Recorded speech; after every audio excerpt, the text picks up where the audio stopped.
कुछ काम सीख परिवार का सहारा बनना चाहता हूँ, क्या करूँ? आज ही ज्वाइन करो JS ITI, जहाँ मिलेगा electrician, fitter, surveyor, COPA, fashion technology जैसे ट्रेड्स में रोजगार परक प्रशिक्षण, जिसे प्राप्त कर तुम अपने परिवार को आर्थिक मजबूती दे सकते हो। साथ ही मल्टीनेशनल कंपनीज में 100% प्लेसमेंट। JS ITI, पलई पट्टी, बाबतपुर, वाराणसी। Admissions open. मैं Sanjeev Pathak, JS private ITI के ऑनलाइन पोर्टल पे आपका स्वागत है। जैसा कि आज हम मैथ का वीडियो देखेंगे। मैथ के वीडियो में आज का हमारा टॉपिक है कोफिशिएंट ऑफ फ्रिक्शन, जिसे घर्षण गुणांक कहते हैं। तो क्या होता है कि इसके पहले वाले वीडियो में घर्षण से संबंधित जो बेसिक डेफिनेशन था उसको बताया गया था कि घर्षण क्या होता है, फ्रिक्शन क्या होता है, उसके क्या क्या बेनिफिट है, कितने टाइप का फ्रिक्शन होता है। आज हम लोग देखेंगे घर्षण गुणांक, कोफिशिएंट ऑफ फ्रिक्शन। तो कोफिशिएंट ऑफ फ्रिक्शन समझना है तो पहले यह आपको समझना होगा कि यह एक ब्लॉक है, कोई सरफेस पे रखा गया है, प्लेन सरफेस पे। मान लीजिए अभी यह ब्लॉक क्या है, स्टेशनरी है, स्थिर अवस्था में है। कोई फोर्स F या P इस पे हम लगा के इसको पुल कर रहे हैं, खींच रहे हैं, तो अभी यह स्टेशनरी है, स्थिर है। जैसे ही यह मूव करना स्टार्ट कर रहा है या मूव करने की टेंडेंसी कर रहा है, उसके विपरीत दिशा में यहाँ पर FR फोर्स जो लगेगा वो क्या होगा, यह फ्रिक्शन फोर्स है।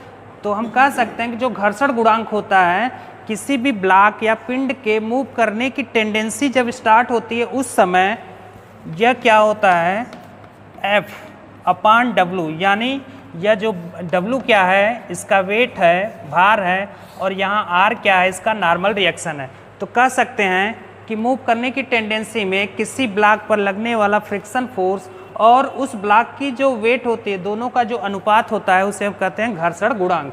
म्यू बराबर होता है F/W। यह F क्या है, यह फ्रिक्शन फोर्स है, यह फ्रिक्शन फोर्स है। तो इसके एक बार फिर से समझ लीजिए कि घर्षण गुणांक क्या होता है। किसी ब्लॉक के मूव करने की अवस्था, अभी मूव नहीं कर रहा, जैसे ही यह हम फोर्स लगाएं, अब मान लीजिए यह ब्लॉक क्या है, अस्थिर अवस्था में है, यह स्थिर नहीं है, तो इसके विपरीत दिशा में एक बल कार्य करेगा जिससे हम क्या कहेंगे, फ्रिक्शन फोर्स। तो उस अवस्था में फ्रिक्शन फोर्स और इस ब्लॉक के वेट का जो अनुपात होगा उसे कहेंगे कोफिशिएंट ऑफ फ्रिक्शन। अब आगे देखिए,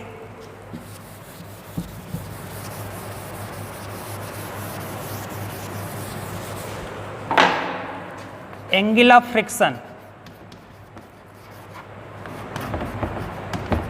एंगल ऑफ फ्रिक्शन जिसे कहते हैं हम घर्षण कोण।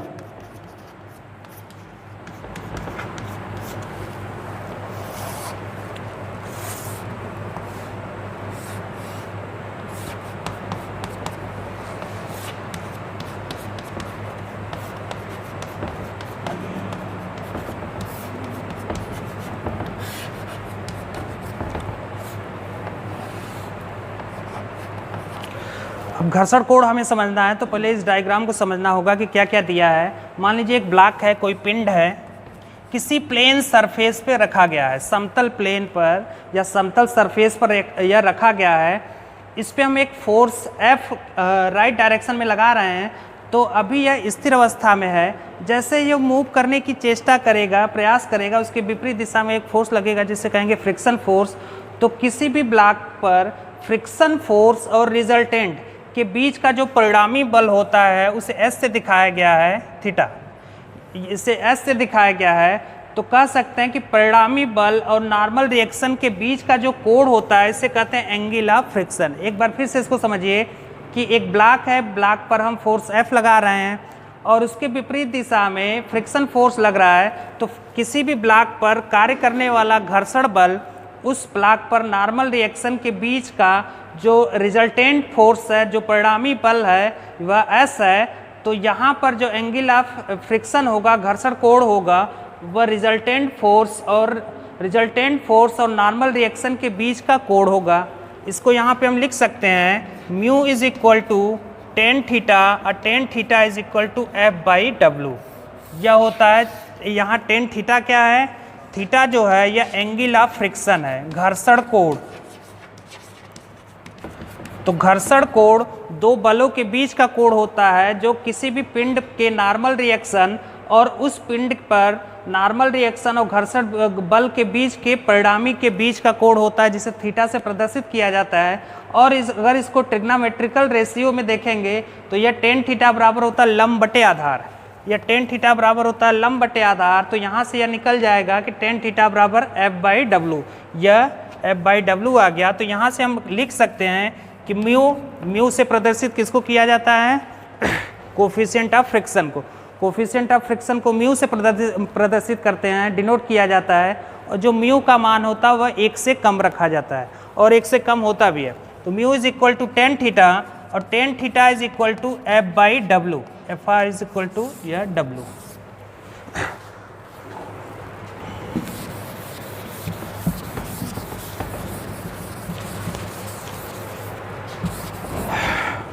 अब आगे हम लोग कुछ क्वेश्चन देखेंगे इन दोनों टॉपिक पे। पहला क्वेश्चन है, a force of 30 newton is required to move a body of mass 35 kg। मान लीजिए एक पिंड है हमारे पास जो किसी प्लेन पर रखा गया है और इस पे जो फोर्स लग रहा है 30 न्यूटन का बल लग रहा है। 30 न्यूटन का बल लग रहा है और जो इस पिंड का मास है m is equal to 35 kg।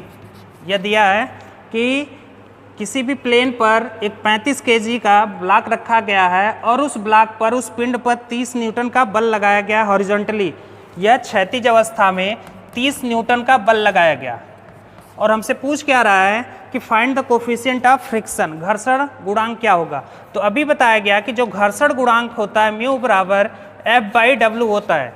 F क्या है, इस पिंड पर कार्य करने वाला बल जो क्षैतिज अवस्था में है जो 30 न्यूटन दिया है, और W क्या है, उस पिंड का उस ब्लॉक का वेट।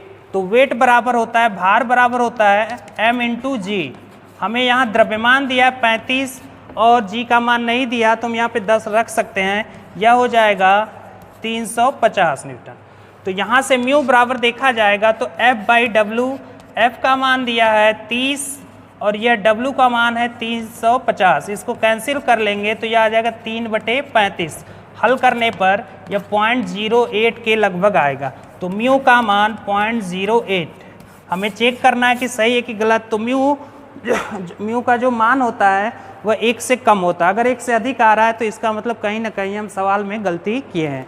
इसको फिर से देखिए एक बार। एक ब्लॉक है, एक पिंड है जिस पे 30 न्यूटन का बल क्षैतिज अवस्था में लगाया जा रहा है और इस ब्लॉक का जो द्रव्यमान है, यहाँ पे मास दिया है, वेट नहीं दिया, मास दिया है 35 kg।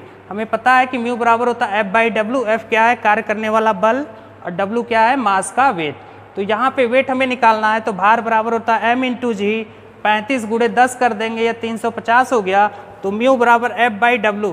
F का मान 30 था, W का मान 350 था। इसको हल करेंगे 0.08 के लगभग आ जाए। आपको वीडियो पसंद आई होगी। वीडियो पसंद आई तो हमारे चैनल को सब्सक्राइब करें, लाइक करें, अधिक से अधिक शेयर करें और वीडियो से संबंधित अपडेट को पहले पाने के लिए बेल आइकन जरूर दबाएं। Thank you.